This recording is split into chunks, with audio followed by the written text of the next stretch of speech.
Hello बच्चों, आज हम वर्कशीट 25 में अमीबा में संभरण एवं पाचन पढ़ेंगे। अमीबा एक कोशिकीय जीव होता है। इसका अर्थ है उसके शरीर में सिर्फ एक ही कोशिका होती है, जबकि हम बहुकोशिकीय जीव हैं और हमारे शरीर में अरबों खरबों और इतनी संख्या में कोशिकाएं होती हैं कि जिसकी गिनती करना संभव नहीं है। हम अमीबा में संभरण मतलब वह भोजन कैसे खाता है और इसका पाचन कैसे करता है, आज इसके बारे में जानेंगे। आज एक बच्चे की कक्षा में उसकी टीचर ने पूछा, क्या आप ऐसे जीव का नाम जानते हैं जो मुंह व पाचन तंत्र के बिना भोजन को पचाता है? मतलब कि उसके पास मुंह नहीं है फिर भी वो खाना खाता है और बिना पाचन तंत्र के भी भोजन को पचाता है। पर बच्चे इसके बारे में नहीं जानते थे। सभी ने कहा ऐसा कोई जीव ही नहीं हो सकता और बिना मुंह के भला कोई कैसे भोजन ग्रहण करेगा। लेकिन अध्यापिका ने बताया, हाँ, कुछ जीव ऐसे भी होते हैं जिनके पास मुंह और पाचन तंत्र नहीं होते हैं। ऐसे जीव बहुत छोटे होते हैं और उनके पास में पाचन तंत्र, मुंह नहीं होता है और उन्हें अपनी आंखों से नहीं देख सकते हैं। ऐसे जीव एक कोशिकीय जीव होते हैं, जैसे कि अमीबा। अमीबा की एक कोशिका झिल्ली होती है और कोशिका द्रव होता है जिसमें अनेक धानियां होती हैं। इसका क्या अर्थ है? जो अमीबा होता है, अमीबा के शरीर का कोई आकार निश्चित नहीं होता है और इसके शरीर के बाहरी हिस्से पर एक परत होती है, जैसे हमारी त्वचा होती है उसी प्रकार से इसे हम कोशिका झिल्ली कहते हैं। इसके अंदर एक द्रव भरा होता है जिसे हम कोशिका द्रव कहते हैं।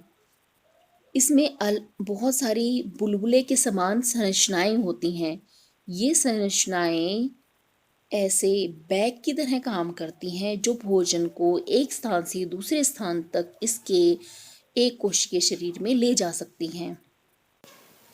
जब अमीबा चलने लगता है तो उसके शरीर के में आकार में परिवर्तन आने लग जाता है और ये कुछ बड़ी बड़ी संरचनाएं बन जाती हैं जिसे हम पादाब कहते हैं।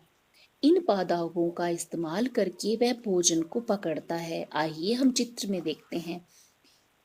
यह एक अमीबा का चित्र है जिसमें, क्योंकि अमीबा एक कोशिकीय जीव है इसलिए इसके बीच में केंद्रक भी दिखाया है।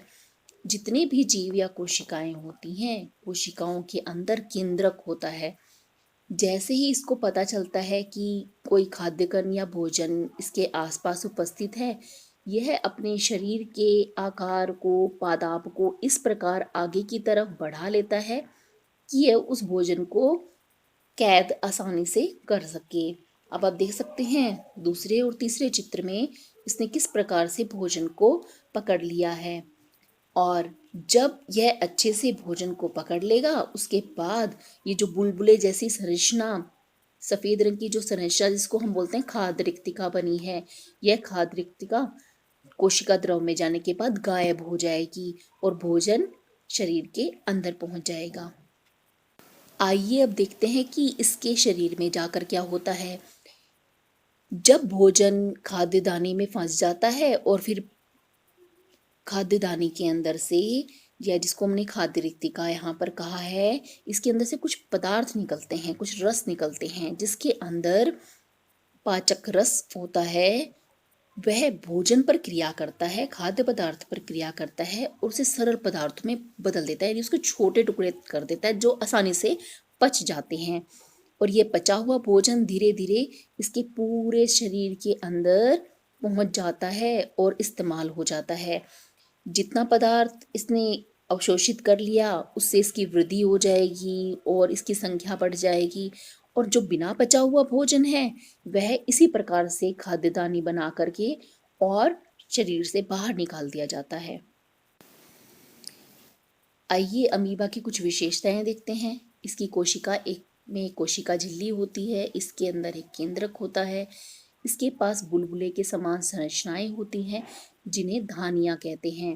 इसे नग्न आंखों से नहीं देख सकते, मतलब इसे हमें देखने के लिए किसी माइक्रोस्कोप की जरूरत पड़ती है। इसकी का शरीर अपना आकार बदलता रहता है और ये अपनी स्थिति बदलता रहता है, तो इसलिए इसका कोई नियमित आकार नहीं होता है।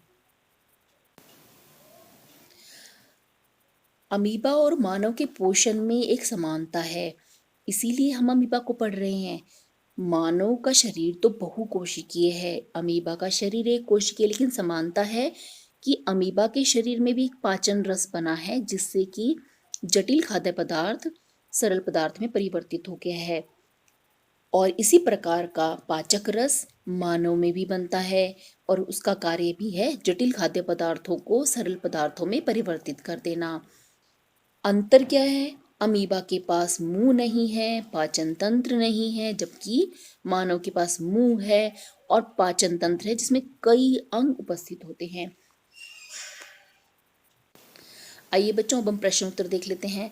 अमीबा में खाद्य पदार्थ उसकी डैश में फंस जाते हैं, उसकी खाद्य धानी में फंस जाते हैं, या जिसे हम खाद्य रिक्तिका भी कहते हैं। और डैश में ही पाचक रस स्रावित होता है, खाद्य धानी में ही पाचक रस स्रावित होता है। मानव और अमीबा के पोषण में एक समानता और एक अंतर लिखिए।